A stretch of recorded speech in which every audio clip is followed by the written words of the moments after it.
Hey guys, welcome back to another episode from UDCYD. Today we're going to talk about DAP, the international shipping term that has confused many of us. But don't worry, I'm here to break it down for you in the simplest way possible. First things first, let's define what DAP means.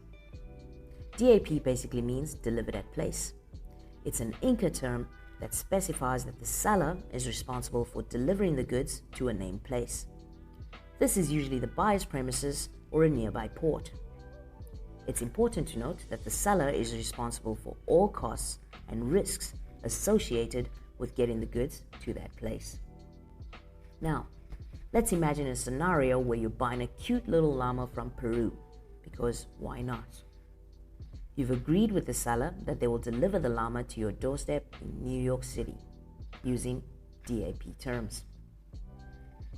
And apart from the seller having to arrange the paperwork and the vaccinations for your llama to arrive in bustling New York City, here's what you need to know.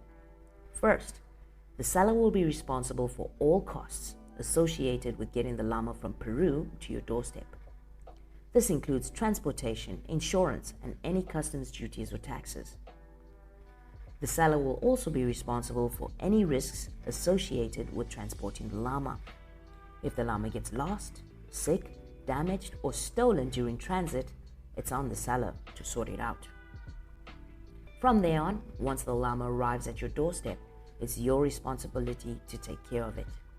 You'll need to provide food, water, shelter, and a loving home for your new furry friend.